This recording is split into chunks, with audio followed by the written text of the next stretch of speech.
Willis SNES, episode 19, Wild Snake. Any opinions, Josh?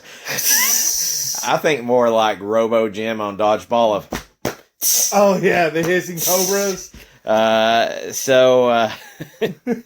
just going to jump in here and read you the back of the Wild Snake box. Yeah, go ahead. Josh. I mean, it's got to be better. Wild Snake, a wild slithering puzzle adventure in the tradition of Tetris. A deadly nest of snakes, and only you can keep them from getting out. Maneuver each snake so it touches another snake of the same kind, making the venomous viper disappear. Sound easy? As long as you can keep mashing up snakes, you're in control. But when those poisonous reptiles pile close to the top, you better run for your life. If you're lucky, a king cobra might appear and devour every snake in its path. Or the powerful flashing wild snake could rid all of the snakes of one color. But remember, snakes like a challenge, and they move faster and faster as your skill improves. 1 or 2 players can face snakes alone or go head-to-head with a friend. 8 challenging grid shapes to wind your snakes through. Choose from forest, desert, water, or grassland backgrounds. Multiple levels from the slow nestling to the vicious king cobra. A great game, challenging, addicting, and fun. I recommend it, is what Alexei Pajanov, the creator of Tetris, says. It also says on the front of it, the creator of Tetris, Alexei, introduces. Looking at who developed and produced the game, there was an Alexei in there, but it wasn't the Alexei from Tetris. So I have a feeling they paid this guy to introduce this game. It literally says Alexei, I ain't going to butcher it, Alexei P., creator of Tetris, introduces Wild Snake.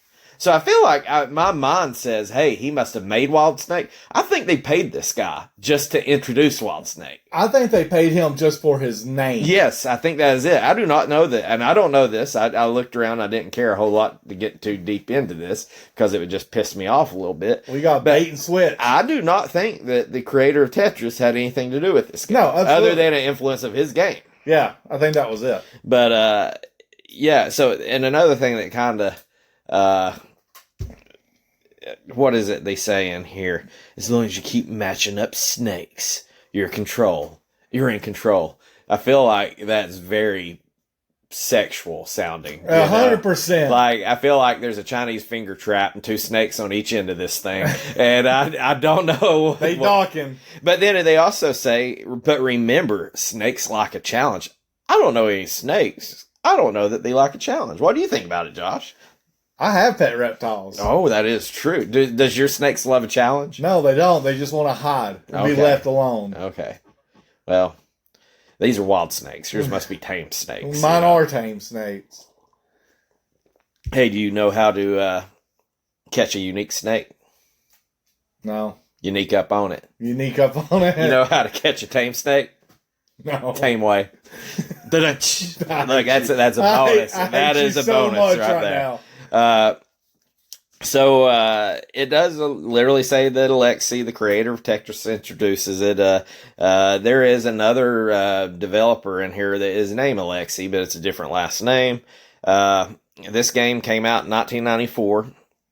Bulletproof Software developed it. And Manley and Associates developed it for Super Nintendo. Basically, I think what happened, because even when you turn the game on, you get the Bulletproof software. Yeah. I think Bulletproof made this game. I think they hired Manley and Associates to make it compatible for Super Nintendo. I think that's how they get their credit in on there. This game was made for the Super Nintendo and Game Boy. They did have it set up for the Game Gear and Sega Genesis, but never made to release. Doesn't surprise me. One thing that was kind of funny is like, well, Bulletproof Software, we've heard of them. Yep. But I never heard of the Manley and Associates, so I kind of just looked into them to see what was up. And there was a couple little interesting tidbit, so they ended up getting bought out by EA, I think in 96. But they did a lot of MS-DOS, some Amiga games. They did some Super Nintendo games and stuff too.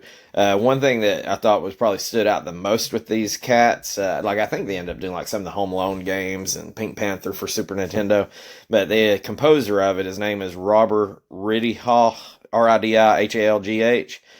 He was the composer for this, but he kind of did some big stuff for, up until 2019. I think I have him doing credits for some stuff like Tom Clancy games, a couple of them, Sonic Rivals, a couple of the 2019 Forzas. But when EA bought him out, he did a lot of the music or the composing for the Need for Speeds. Like we're talking Hot Pursuit. Like, so, Okay, now here's the ultimate test of that. If he done Need for Speed, did he do Underground and Underground 2? He was not credited with those. I think those were the best. Hot Pursuit. That might have been the one to put it on the map. We're talking probably the early games. Oh, I agree. So I think by the time Underground came around, I ain't saying that he didn't work on it, but the credits they were showing was more the earlier stuff. Yeah, I'll say Underground came out, I think, for the PS2 genre era. So basic gameplay for this is pretty simple. I've got it down, and you may help me explain it because I think I'm kind of at a loss for words on some of the mechanics of this. But basically, it is a Tetris, Dr. Mario style board game. Puzzle. But instead of having little capsules like Dr. Mario or blocks like Tetris, you get snakes. And so you match two snakes, they disappear. Like I said, there's 4 backgrounds, 7 grid tops in a 2-player mode. The one thing that I guess really sets this apart from the other games of this genre is when your snakes hit the ground, they don't stop. Like they continue to slither. They slither until they hit a obstruction. Yeah, so like they go head first, and if they're head first into if they're going straight down, they'll just bounce off of it. But when they go left or right, if they hit something, they'll stop. And of course, however the snake is positioned, that's how it stops. Yep. So once you put 2 snakes of the same color together and they disappear, the snakes continue to shift. Yep. Constantly shifting. So I don't really know what you would call that mechanic of it. It's kind of hard to explain.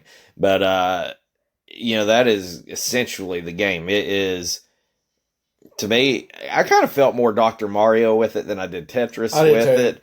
But, once your pieces, I guess that's what's weird is like in Dr. Mario and Tetris, I don't think the pieces fall in Tetris, but in Dr. Mario, they fall straight down. In this one, they fall down and then slither. So like if it will not go straight down and stop, it'll go straight down. Sometimes they'll stop and then it'll move left and right without you controlling it. Tetris moves too. I mean, once you clear a row, it drops. Okay. Like I said, it does move, but it's Tetris. Like I said, it just shifts that aspect. It doesn't shift the hold down mechanic.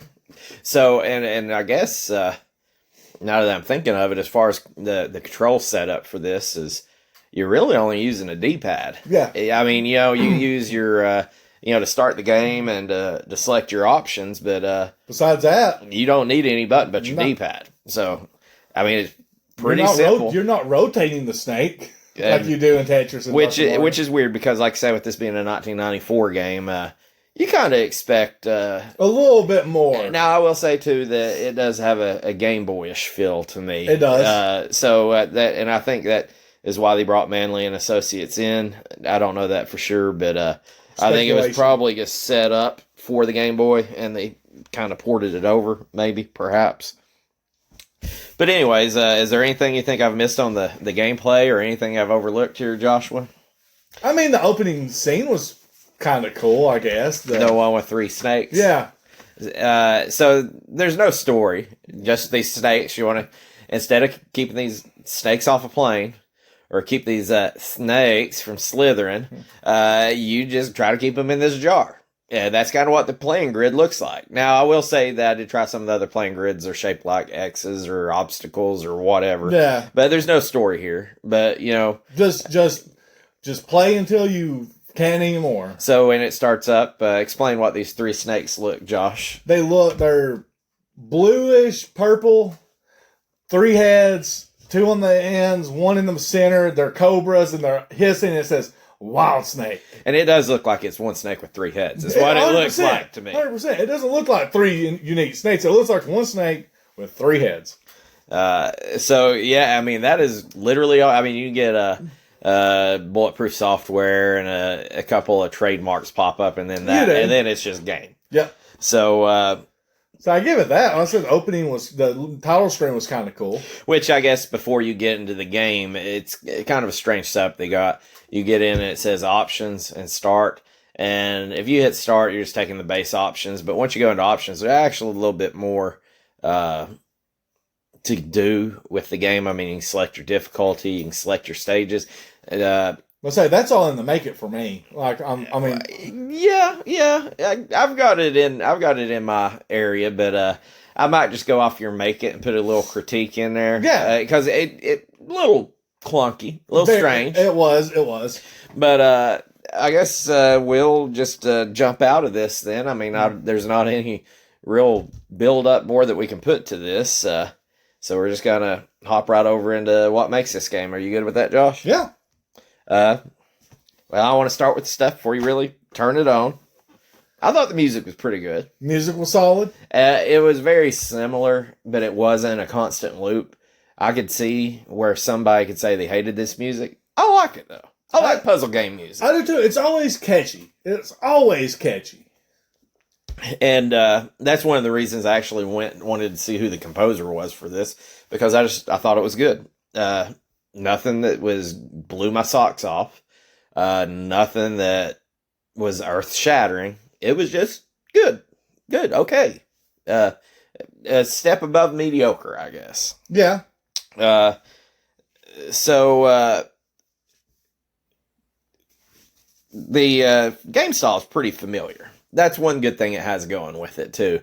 It is, I mean, I know they have like a jar outline of the grid that you're using, but it is just like a Dr. Mario Tetris game. Like, if you've played any of those games, you feel right at home with it. Yeah, I mean, like I said, it really is. It does take a puzzle game and add a unique twist with the way the snakes do fall, which I appreciated. I said they took something, kept it close to the original, but also try to add their own little twist to it, their own little flavor, which was good. Which I thoroughly enjoyed. And the other thing I really liked about it is, I don't know if you noticed this or not, but I think to me it sounded like the music changed depending on the background you got. Like, it was still virtually the same, but it was like a different pitch or tone, I think. Oh, yeah. Well, I mean, I do agree that, like, depending on where you were playing at. But, you know, as the game moved on as well, you know, kind of like in true Tetris fashion or something, the music, I guess, sped up. It was almost like you were getting different music. It was more frantic, you know? Yeah, and that's where, like I said, and that's always a classic puzzle style, is the faster the music starts becoming, the more difficult the game becomes itself, because your pieces are starting to come faster. And the only thing I would say that, as familiar as this game is, the only part that I would knock on the controls, I mean, I still got this as a good part, but, you know, I'm used to in Tetris being able to push the button and switch these dudes around. Yep. So it did take me a minute. I'm like, wait, what? What's my buttons do? Yeah. And so it did set me back just a little bit, but simple game, simple controls. Yep. Another thing that, you know, this game wasn't like super visually appealing, but I mean, it was probably a little more pixelated or a little more plain as far as graphics. And that's kind of saying a lot with it being a puzzle game, but the colors on the snake, I was sitting there as I'm playing this, and I'm like, oh, great, I got 2 or 3 different snakes that are blue or yellow. I'm going to get confused on which ones I'm doing, but they didn't. They did pretty good. Yes. So, like, I mean, you had, like, a light blue, a dark blue with orange stripes, and so even though you still had to think about where you're putting your snake, it wasn't like, oh, hell, I put a a dark blue on a light blue, thinking that it was so. No, it was extremely noticeable. Unless you're colorblind, yes, then you'd have a problem. So even though the color palette wasn't blowing you away, they distinguished between their snakes good enough to you could be able to tell what you were actually pairing it up with. Yeah. So I was a little concerned at first with that when I seen the graphics of it. I do like the pause menu. Well, it's not really a pause menu. You pause, and in a true puzzle game, it blanks the screen. It takes the board off. All you're looking at. I didn't notice that. So, I never paused it. So if you were playing on the water level, if you hit pause, it took the board, the preview, the score, the number of snakes or lines or whatever you made. They disappeared. All you were looking at was the background of water. So it wasn't like you could say, "Oh God, here's a new snake." Pause it, look where you're going to put it, and then drop it. Which that's cool. That kind of seems elementary. I think Tetris.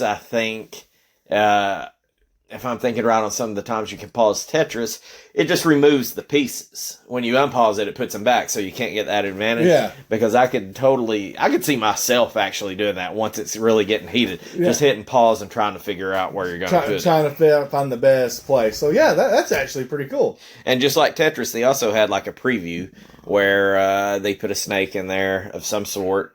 Its length, its color. It said, next snake. And at first, I'm like, this is the stupidest thing ever. As I don't care what color snake, I don't care how long it is. But I started playing it on like the difficult, hard,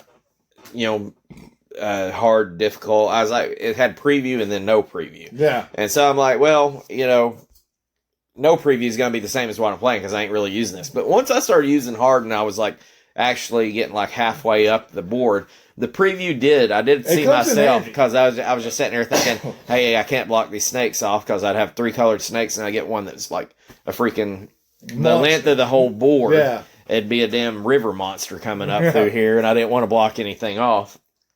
But that it was actually pretty useful. There was a few things as the game went on that I didn't enjoy it at first, like some aspects.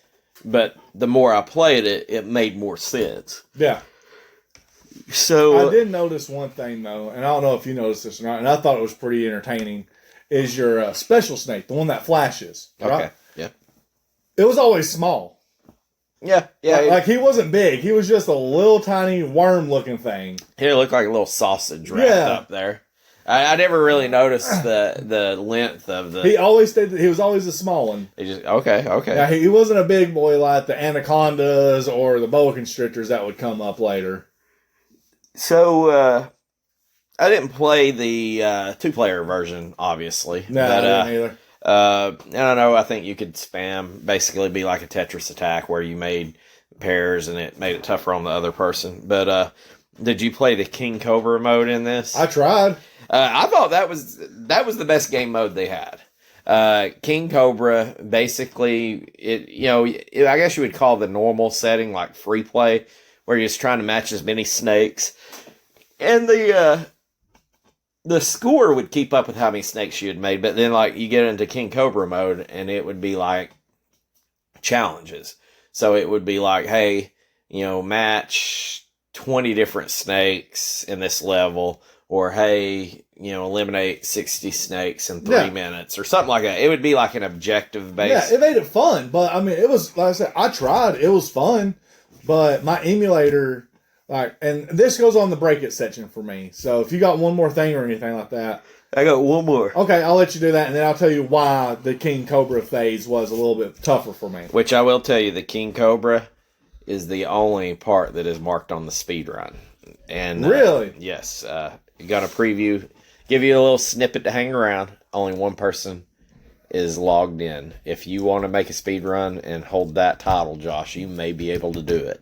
You only got one person to beat. I'm good. Okay, so probably the biggest part that makes this game for me is I felt like the game was more fun as I played it. Like, it really sucked to start out. It was just weird, and it kind of seemed like a fad. Like, the third game I played, I was like, yeah, I'm already kind of over this. But then I found some more game modes, and then, there was a little bit of gamesmanship to it. I feel like the more you played it, the better you got. Well, that's just like Tetris and Dr. Mario. I don't think it was on the same scale as that, but like I feel like you can get really good at Tetris and it's a super fun game. I'm a Tetris dude, you know that. Not really a Dr. Mario guy, ironically enough, but I can still get down on Dr. Mario. But this game, it was just like some of the features that I didn't like, I enjoyed it the more I played. I'm like, well, I'm glad I got that feature now. I kind of understand it. But, you know, part of the con is you had to power through to get to that part where you could actually learn that you could have fun doing this. But I just felt like the game overall, it got more fun as you played it. Now, I'm not going to say that it was as fun as Star Fox by any means. No. But, you know, I mean, you did have some enjoyment, some replayability out of it. It did. All right, so that's all I've got. You already got something on your heart for what breaks this, Josh. Listen, it could just been my emulator. I don't know, but you've already hinted on it a little bit. The controls were clunky. Like, I couldn't, for the life of me, on King Cobra mode, get my snakes to face a certain way that I needed them to. Yeah, I could normally get them into the area I wanted them. Yeah, I could get them closely to the area, but I couldn't get that fine movement that I was needing. Yeah. So, yeah, trying to get them to face one way or another, I'd just give up on that. I was just playing by the seat of my pants on it. So, see, I didn't know if that was an emulator, but you mentioned clunkiness of the controls a little bit. And that's my big... That there is one of the things is just because of that. Maybe if they would have put, like... used one of the other buttons, because I'm like, man, I wonder what the triggers do. I don't know what the triggers should have did, but I felt like they probably should have did something. But I'm like, if I push like X or A, it'll stop the snake. Like maybe you get like one part, like not stop it in mid go, but like once it hits an area and it starts to slither, you hit the button and it stops. Well, see, I would like it for if it hit the area, like when it hit the area, you hit a button and you can choose left or right. You're right. That would have been good. So one of the things I got here, I thought the music was good, which is subjective. I can see if you didn't like the music, but what was weird is I didn't really hear no sound effect. No, there wasn't no like, come on, give me some, give me something, give me like clearing out a snake. You know, your color. You know, no little ting or or like a. No indicator. Yes. Like even your score ticked up, but there was no sound of your score going up. Yeah, so, there was no sound for clearing snakes or nothing that was noticeable. There was no sound for your score climbing or reaching another tier or, like, you know, maybe every 10 snakes you kill, like, you know. Well, I mean, something like that. Yeah, like I said, moving up a different tier, you know, you start out on your tiers as like a garter snake or something like that. And the better you do, you know, you start moving up to like boa, rat snake, rattlesnake, constrictor, you know. Like whenever that moved up, you know, give me a sound. Give me an indicator that I'm doing something. Okay, well, you done brought it up. I could not stand them telling me the names of these snakes. I did not like that. I did not enjoy it. I don't know why it was not fun for me. I don't care that it's a boa or a viper, or whatever the hell they called it. I did not like the snake names on there. I felt like the time that you invested in putting that snake name, you could have made the gameplay a little bit better. I would have rather had sound effects as you telling me what the snake is. See, the name of the snakes, I could take it or leave it. It's a neutral side effect. I don't care. But well, at the end of the day, it's like there was some stuff they could have tidied up, and I'm like, how much time did this take? If this took like literally 30 minutes of one person's time to write this script, cool. But if you told me that this took like 40 hours for a team of people to do, and it took up X amount of I would. You know, of course, it's easy to say in hindsight. It's like take them resources and move them to something else. Yeah, like make this better. Give me sound effects. Give me more fluid gameplay. Yeah. And another thing that absolutely aggravated me, and I when I was playing this is all gonna start raging together. Okay. The goddamn options menu is a freaking disaster. Oh, 100%. That's honestly my biggest flaw. The way they set it up, I appreciate that you go in there, and this is one thing when I was writing this down. All my breaks is you got options where you set the options for your game up and then you hit start. How come you don't hit start and then it asks you how you want to play your game? Like any other game, you're going to hit start and it's going to say select your difficulty, select your game mode, whatever. Or mode. Like, it was just weird. Yeah. So if you clicked it on and I come in on normal mode and it was almost like, I'm sitting here thinking there's no speed drop. I cannot drop a snake any faster. Yep. And that was pissing me off. Then come find out you could drop your snake faster. Hold down on the D-pad. Well, I was, but when it was so slow, that was how slow the gameplay was. So even at the hard difficulty, as I'm holding it down, he's moving a little quicker, but it's still slow as shit. I don't want like, okay, I grade now I'm a Tetris guy. I grade everything on Tetris. I appreciate that I can move them down quick or I can push up and it drops them immediately. That's what I want. I want to be able to drop that snake super fast. I want a super sneaky snake going down through there. And it pissed me off that I didn't get that. But that was so bad. Like, this is some of the gameplay part was, I'm sitting here thinking, God, I can't speed drop. And I'm like, oh yeah, I can. It's just so bad. It's almost like not speed drop. Yeah. So then the next part, because the startup, like if you're playing a normal game mode, it's just so slow. Even in the hard, it's so slow in the game to build up. I'm just like, give me half a freaking pot of snakes to work with. Yeah. And I'm okay with that. But I'm sitting here thinking to myself, this game needs like a challenge. Like, there needs to be a mode. I played this game for a damn day, Josh, sitting here thinking, how come it doesn't say clear 20 red snakes? And I'm sitting here thinking they've missed out, because if this was an objective-based game, this would be more fun. Oh, wait. My second day into playing this, I found in this shitty options menu, there's King Cobra mode. That's exactly what I want. Yep. This whole game should have been King Cobra mode. You should have made a King Cobra. This freaking wild snake should have been set up as King Cobra mode, and you could have set it up as easy, medium, difficult. So if it says, hey, on easy, clear 10 snakes of any color in a minute. Medium, clear 20 snakes. Difficult, clear 30. You had an objective, because this game was so slow moving. But what made me so mad is I'm sitting here thinking this game could have been great if they would have had an objective-based thing. Oh, it took me 2 days going through this bullshit options menu, which was horrible to navigate. I mean, I appreciate that they give you the options. Yeah. And and just to put into that, I find this game mode that really the whole game should have been based on. I guess this is probably my biggest complaint of everything. I'm very passionate about this. I can tell. So then it's like, why don't you just randomize where the hell I'm playing? I had to select every time. I'm like, I don't want to play in freaking water again. I want to play in the jungle. And I don't like going in there having to select that every time. Just give me a random world, for God's sake. Random world with the random map.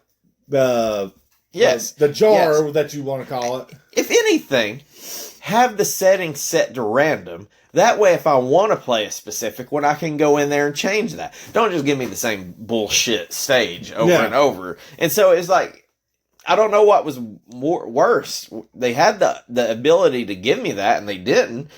I really couldn't get past sitting there thinking, I played this game for a day thinking, my God, this is hot garbage. And then the game mode that I feel like was the strongest mode, I'm like, it doesn't exist. I'm like, it does exist. It's just so hidden in this menu. Like, I feel like you should hit the start. It should have options. It should say sound on, sound off, brightness, contrast, whatever. You hit start, and then it's going to say, do you want to play normal mode or King Cobra mode? Do you want to play it on medium, difficult, or easy? Stage, random, or pick. Jar? Yes, jar, random, or pick. You overcomplicated this options menu. I've never thought that an options menu could have just about ruined this game for me, but this one it did. See, and you're forgetting the most important thing about the options menu. Hit me with it. It was on the left. That is weird too, yeah. It was on the left. So to me, what that means is that I have a feeling that when we play things, it's the start menu on top or start menu on the right or on the left. Yeah. You're right.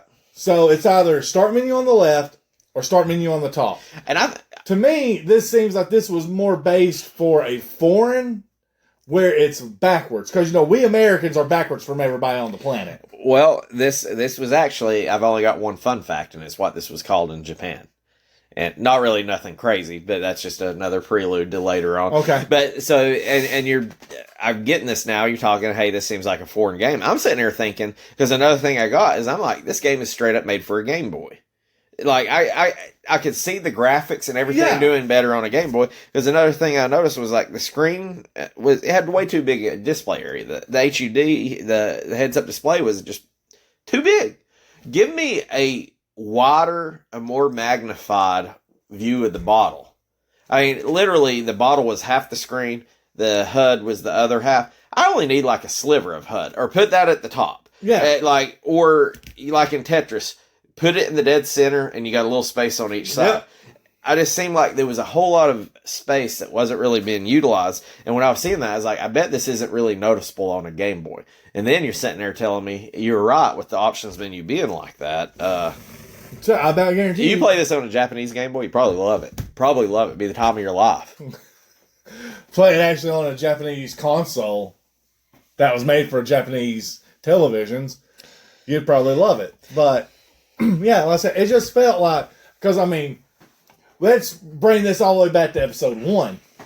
Did you notice that in Dragon View, the start menu was on the bottom and the option menu was on top? What really kicked it, I did not notice that, or not that I remember. What I recall in Dragon View was the way the characters were speaking sounded like, how a Japanese person would think Americans talk every day. Yeah. Just to say, like, and I guess it's nothing really bad about it. It's just like, hey, how do you think a Canadian speaks? You'd be like, hey, how about that hockey? Hey? And that was how it did feel. What you talking about? Yeah, and so, I kind of get that. I've got a few more things that I don't like, Josh. I didn't like the snake slide mechanism. Like I say, maybe it's too clunky. I don't know why I didn't like it. I didn't like it. I just didn't. I think they had an idea. They successfully implemented the idea, but I didn't like. I think once it hit, you should have had a split-second decision to either go left or right with the snake. So then, and one of the parts I didn't like about that is it's kind of like a fighting game, the puzzle game. What is the most rewarding part of one of these games? Chains and combos. Yes, a massive combo. You couldn't, I'm not saying that you couldn't do a massive combo, but like in Tetris and Dr. Mario and these fighting games, you're setting up these combos. Yeah. Like you're using your skill. Hey, I'm going to drop a Tetris. Oh, I got this guy put in the perfect area. I'm going to leg sweep and boom shit, all this stuff. Yeah, the whole aspect of the perfect combos, I don't know if our 17 viewers or listeners, 13, have ever watched this, have ever played this game, but do you remember Tetris 99? Oh, I love Tetris 99. Dude, the ultimate thing on there is to try to get at least a 10 combo. Yeah, and so the whole time I'm sitting here thinking, hey, whether you're going for points, you're going for just style, you're going to win the game. Let's hit these combos. Let's set up for combos. But so I'm sitting here, and it's like you can't really set up a combo. No. But then at the same time, some of these games, especially these, I remember playing some of these match 3 games like, Columns on Sega Genesis, and without knowing you would drop this massive combo. That did happen on here just because the snakes move. Like when you put a combo in, they keep moving. So sometimes, especially when you would get that little flashing snake that would kill all the snakes of the color. The seizure snake? the seizure or the Caesar? No, the medical term. The epileptic snake. Yeah. He would kill all the snakes in one color. And then there would be like, a lot of times a massive chain would go off. And it was cool, but I felt like in these other puzzle games, you're actually working towards it. So like, not that, there ain't a level of bull that's involved and a little bit of luck. But it was just like, I'm just throwing snakes down here and hoping for the best. Yeah, that's really what you're doing. I didn't like that. This game was more luck-based than skill-based. Well, I would say it's more luck-based than skill-based based on the other popular puzzle games. Agreed. Because I'm sure there's guys and girls out there that play this game religiously and they know every in and out of it. According to you said there's only one speedrunner, so there's only one person out there. You're right. And I've thought about this speed run. Oh, you thinking about tackling it? I don't know. See, he's only got one time. Is that a slow time or is it a fast time? I don't know. It's going to be probably tough for me to make it through the King Cobra mode to find out. But hey, if you do, guess what, buddy? You're on a speed run. You think I can get like, hey, what's up, Lay Hulk? We going to the club? No. You can't touch Lay Holt. Oh my God. No. I got one last thing, and this is probably minor. I mean, the options menu. I guess it's not the menu. The menu is fine. Just the way the setup was the layout. Of it. Yeah. I still can't get past. I'm like, literally, this is what this game needs to be, and it took me over a day to figure out. Now, maybe I'm a dumbass. I get that. That's on me. But you tell me that you play this game in the first 3 games and realize there's a King Cobra mode. Like, I ain't got an instruction book, so I'm not reading this. But there just wasn't enough variety in this game. I agree. Like, it did get a little bit more fun. I feel like there was a little more strategery as the game, the more you played it. But, you know, I think the shaped boards, I didn't care for any of them. I mean, I played the obstacle one. I didn't care if it was an hourglass and X. It was the same to me. It's the same game. Yeah. Yeah. Let's change the background and make it water. Jungle. Yeah. That doesn't matter to me. Like, none of this. This was just cosmetic, and it wasn't even that great to start with. Let's say my biggest thing was like I'm trying to think of how to put this. You want me to tell you? The game was fun. I got the word. I've got the word. You continue, and I'm going to tell you what you're trying to say. The game was fun after you invested time into it. It was a alright game, but it got more fun the more you got into it. So I guess I'm trying to say it's a time investment game. I've got the correct word for this. This game is that's what this game is. Pretty much. I mean, it's not. It's just a blah game. I mean, it literally, and we talk about these other games where they try too much or they try too little. Sometimes you just try to keep it between the lines. That's exactly what this game. Oh, they stayed in their lane. Yeah. So They knew they weren't going to beat Tetris. Like, you know, you'll talk about a movie or a TV show being like a sandwich show where you just eat your sandwich, watch it, and go on. That's kind of how this game was. It's just it's a game. Yeah. Like, it comes in, you don't have an opinion on it. Don't really have much of an opinion on it after I played it. It's literally, like I said, they knew the lane they were in, so they knew they weren't going to beat Tetris. And they knew they weren't going to beat Dr. Mario. So they're like, hey, we'll just put out a game that's still fun to play.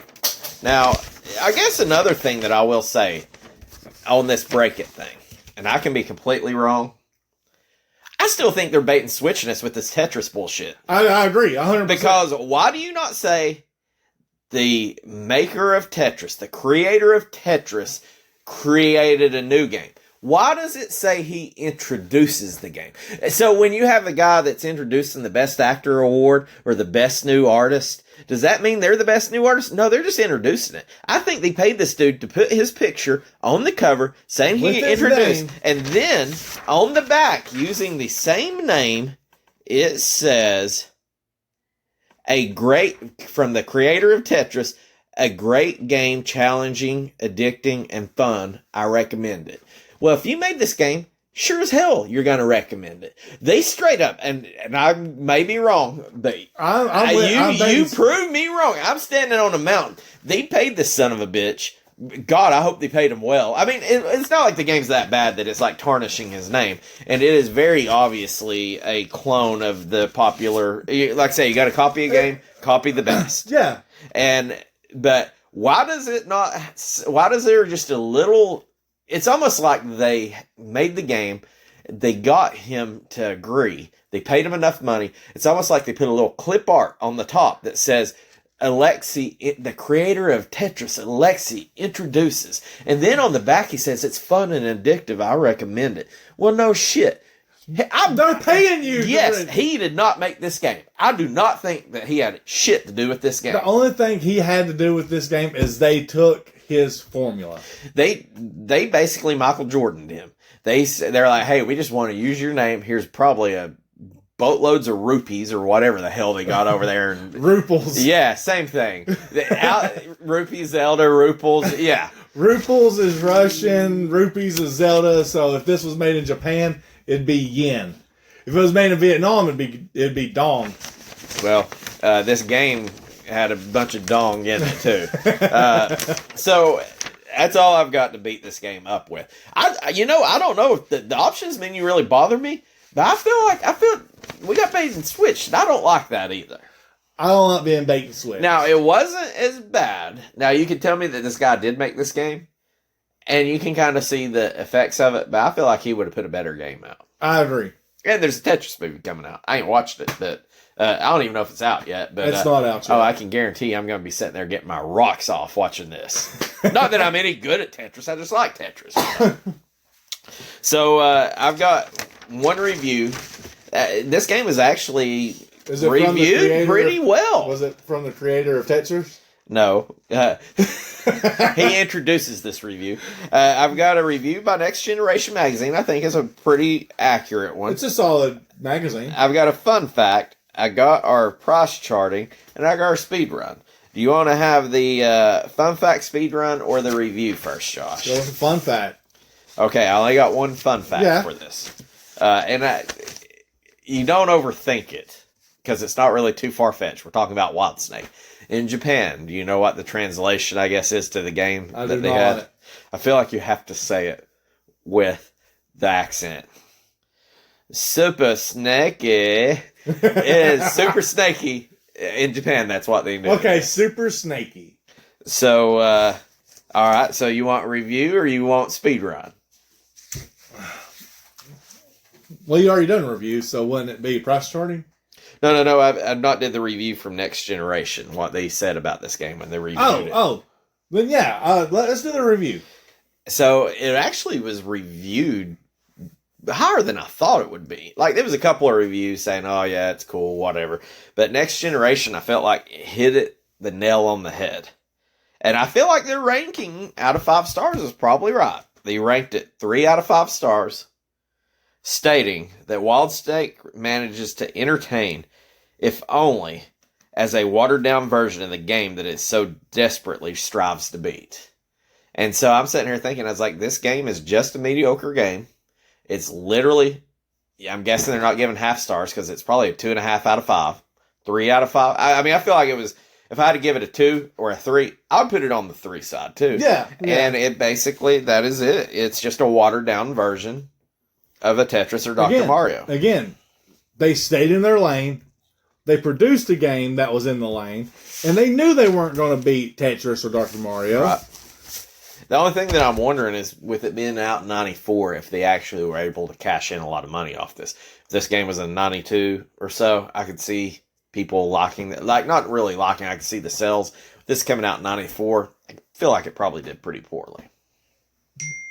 It could have. All right, so we're going to hit a little speed run now, Josh. All right. Is it a good name? Yeah, I mean, it's very snaky, distinct. Okay. So I mean, it ain't like a Lay Hulk or something. The guy who plays it, his name is Grant, who plays games. Well, you're telling me everything I need to know. Yeah. His name's Grant. He's American, or he says he hails from America.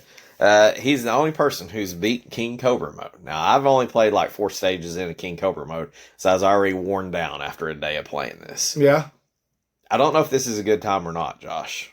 And I feel like it's enough to intrigue. Now, Grant, who plays games, I ain't calling you a pansy. I'm just wanting to know how badass you are at this game. Yeah. 2 years ago. Okay, recent. He's the only one that's turned in a speed run. Nobody else. No other competitors. Probably for good reason. He beat King Cobra mode in 45 minutes and 33 seconds. Oh, that's solid. Well, how much is there to King Cobra That's mode? intriguing. And if I'm thinking right, I've actually seen somebody trying to beat a speed run on YouTube that was probably Grant who plays games. And they were like resetting it. Like, as soon as it's, oh, that's a bad snake. Reset. Oh, bad snake. Reset. Oh, yeah. And like, they're cracking this code. So okay. I mean, it may take me 2 hours to beat this game. I might not be able to even do it. But this dude rocked it. They know the code. They know...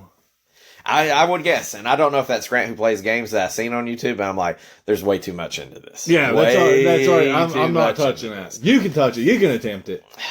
I don't know that I will. All right, so price charting. Price charting they're fairly close. Of course, can't find a new version on eBay. Yeah. So we're going by price charting, even though price charting says 3 of them a year sells brand new. What do you think a loose copy runs, Josh? A loose cart of Wild Snake. I'm going to venture and say $23. Nope. You're high. I'm high. Okay, that makes me feel good. So I'm going to drop it down to 17. You're high. Really? Mm-hmm. So this game is... I'll go with probably 11. You're high. Still. It would be nice. I don't know that there's one out there. I'm sure you could do it through price charting or something. It'd be nice to see from the highest of the high to the cheapest of the cheap games to see how this falls in the ranking of least expensive games. So 11's high. 5? No. You're low. Okay. You were probably close enough. I could have given it to you at 11. eBay, I seen them at $9.99. Price charting had it at $9.82. Call it $10 bill. Yeah, a crisp 10. So complete version. There's about a $10 difference in the complete version. What do you think that's going to run you, Josh? I'm doing my math. So a complete copy with my math would be anywhere between 27 and 28 to 30. Close enough. eBay, I seen them $26.99. Okay. So the formula worked. Price charting had it at $17.99. I'm just sitting here thinking, I'm like, I would buy this game complete. I bought Roger Clemens, I think, for maybe a little bit less, a little bit. I can't remember what I paid it. It was cheap. But a $20 complete game, I'm like, okay. I think that's worth it. But then when I looked at eBay, it was like $26.99. I don't know. I'd spend $26.99 on it. What do you think a new one runs, Josh? Then the new one, is the same thing. I just multiply this by 4, so it'd be like 114-ish. Lower. See, so one. I'm not even gonna call it 1. I'm gonna call it 80. You hit the nail on the head. $79.83. Yeah. I'm just telling you, I didn't see any on eBay, so I feel like they'll be inflated on eBay because they were saying price loose. I'm sure a lot. I'm sure a lot of people didn't keep the box. This is a $10 difference. I bet new on eBay, this game probably sells for $125. Yeah, and like I said, that's the inflation of your completionists. Those are your collectors. But even if you took the $17 to $26, you just call it like $22 for a brand new or a complete copy. This game for $22 isn't a bad deal to have a complete game. No. So we're talking about a loose cart. You're over here. You're going to the dang junk store down the road, Josh.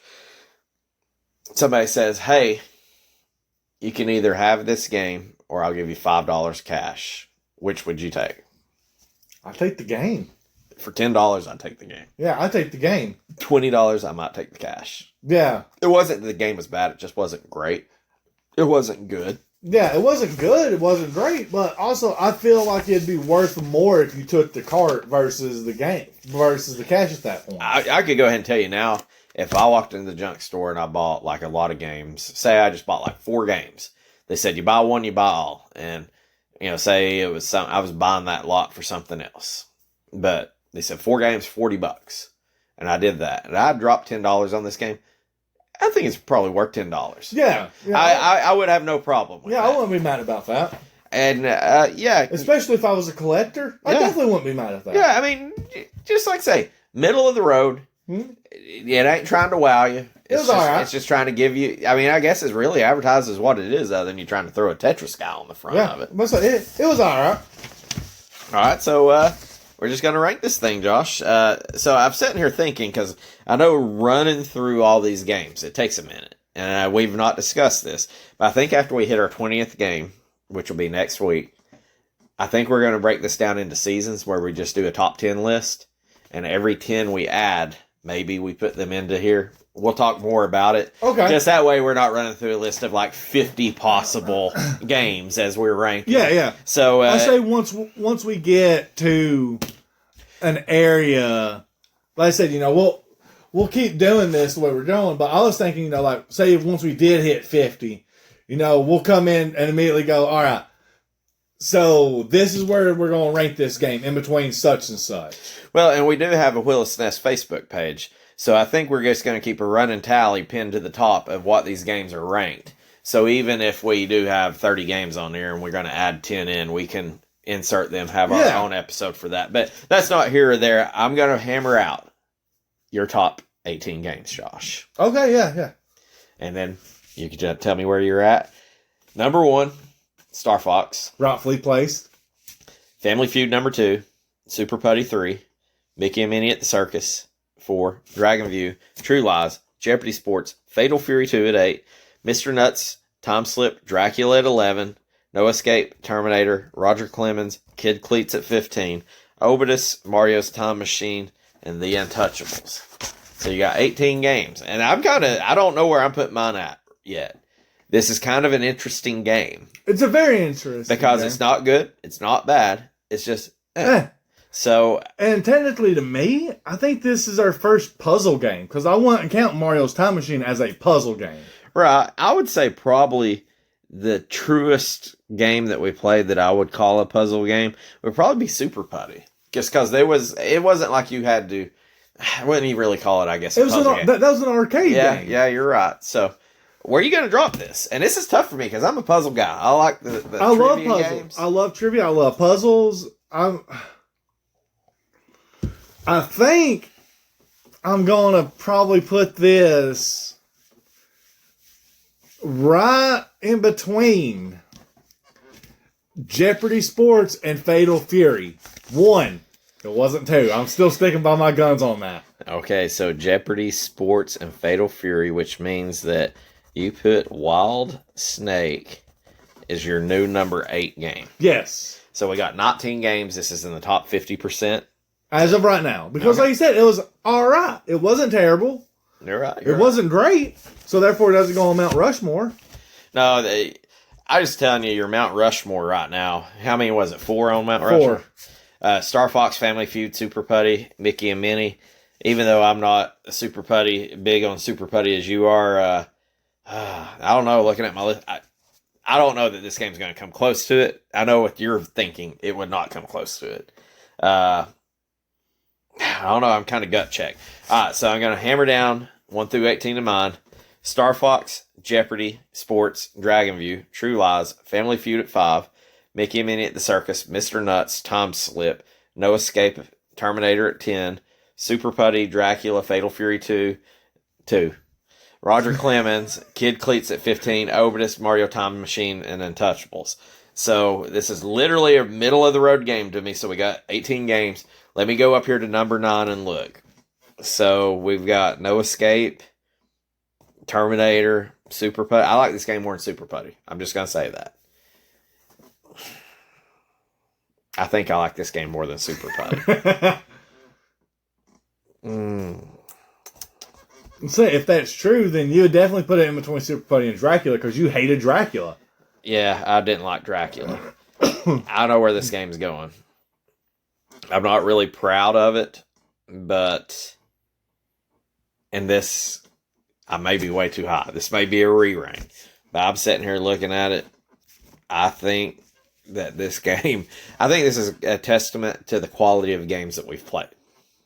I think this is a legit middle of the road game. If we did 700 games and this was 350, I get it. Yeah, I get it too.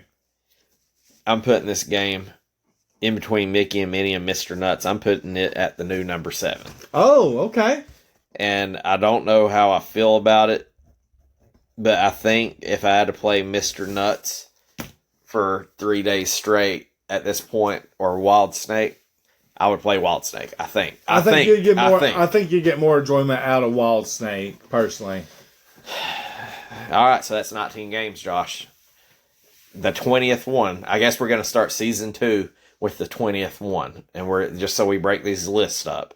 So I don't know. You think 20th is going to be the worst out of the 20, or you think it's going to be the best? I think it's going to be middle of the road. We'd have to get something amazing to be the best.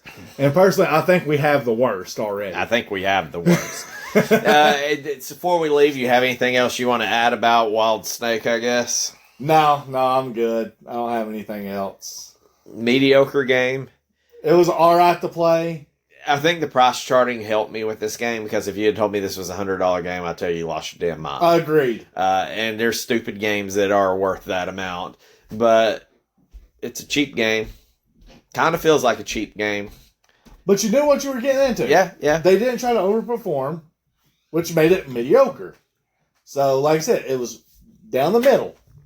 So, you want to have an awesome time? Not the game. You want to have a horrible time? Not the game. It's just in the middle of the road. If you need to kill some time with a little bit of enjoyment, a little bit of fun, sure. Probably the best part is from the moment we draw on this game until this, all I can think of is the slithery snake. Yeah, that stupid fuck. I hate him.